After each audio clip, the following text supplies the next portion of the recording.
कश्मीरी सेब। बाजार से कुछ भी खरीदते समय सतर्क रहना बेहद जरूरी है। हमारी असावधानी सामने वाले को धोखा देने के लिए प्रेरित करती है।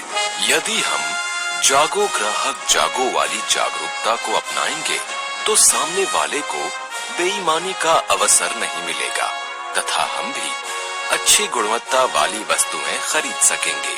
सुकरात ने भी कहा है, यदि मनुष्य कुछ सीखना चाहे तो उसकी प्रत्येक भूल कुछ न कुछ सिखा देती है। कल शाम को चौक में 2-4 जरूरी चीजें खरीदने लगा था। पंजाबी मेवा फरोशों की दुकानें रास्ते में ही पड़ती हैं। एक दुकान पर बहुत अच्छे रंगदार गुलाबी सेब सजे हुए नजर आए। जी ललचा उठा। आजकल शिक्षित समाज में विटामिन और प्रोटीन के शब्दों पर विचार करने की प्रवृत्ति हो गई है।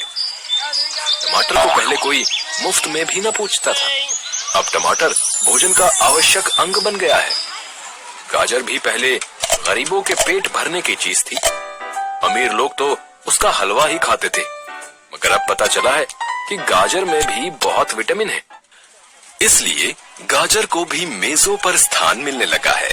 और सेब के विषय में तो यह कहा जाने लगा है कि एक सेब रोज खाइए तो आपको डॉक्टर की जरूरत न रहेगी। डॉक्टर से बचने के लिए हम निबोरी तक खाने को तैयार हो सकते हैं। सेब तो रस और स्वाद में अगर आम से बढ़कर नहीं है तो घटकर भी नहीं। हाँ, बनारस के लंगड़े और लखनऊ के दशहरी और बंबई के अल्फांसो की बात दूसरी है। उनकी टक्कर का फल तो संसार में दूसरा नहीं है। मगर उनमें विटामिन और प्रोटीन है या नहीं है, तो काफी है या नहीं है, इन विषयों पर अभी किसी पश्चिमी डॉक्टर की रिसर्च देखने में नहीं आई। सेब को यह विशेषता मिल चुकी है कि अब वह केवल स्वाद की चीज नहीं है, उसमें गुण भी है।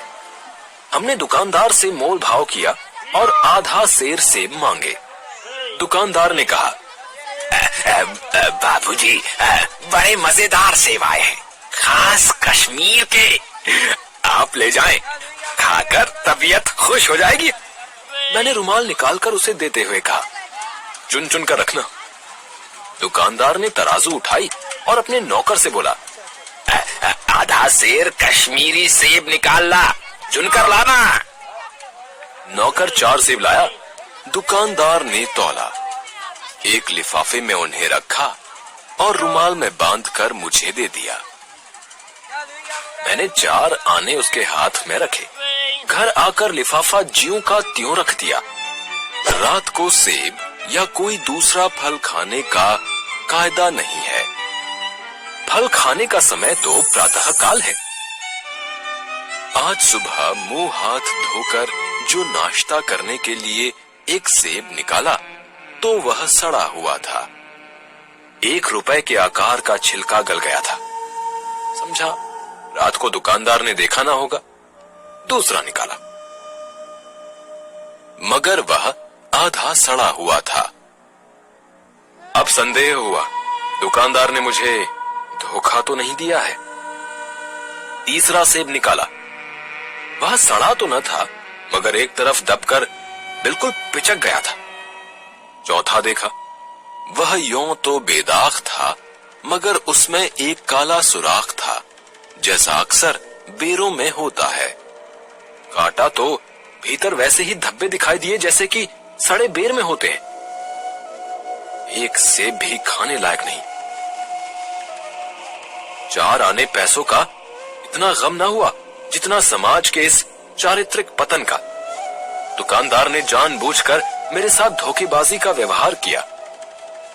एक सेब सड़ा हुआ होता तो मैं उसको क्षमा के योग्य समझता, सोचता उसकी निगाह ना पड़ी होगी, मगर चारों के चारों खराब निकल जाएं, यह तो साफ धोखा है।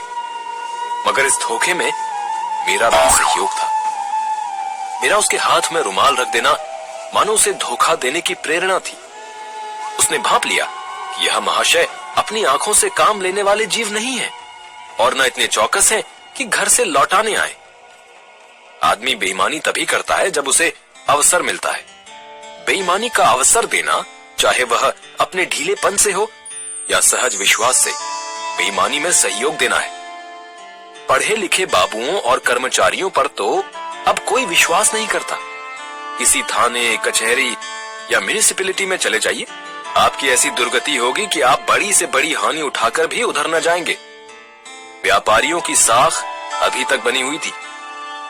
यूं तोल में चाहे छटांक आज छटांक कम कर लें, लेकिन आप उन्हें 5 की जगह भूल से 10 का नोट दे आते थे, तो आपको घबराने की कोई जरूरत न थी। आपके रुपए सुरक्षित थे। मुझे याद है, एक बार मैंने मुहर्रम के मेले में एक खोमचे वाले से एक पैसे की रेवड़ियां ली थी और पैसे की जगह अठन्नी दे आया था। घर आकर जब अपनी भूल मालूम हुई तो खोमचे वाले के पास दौड़ा गया। आशा नहीं थी कि वह अठन्नी लौटाएगा, लेकिन उसने प्रसन्न चित्त भाव से अठन्नी लौटा दी और उल्टे मुझसे क्षमा मांगी। यहाँ कश्मीरी सेब के नाम से सड़े हुए सेब बेचे जाते हैं। मुझे आशा है पाठक बाजार में जाकर मेरी तरह आंखें बंद न कर लिया करेंगे, नहीं तो उन्हें भी कश्मीरी सेब ही मिलेंगे।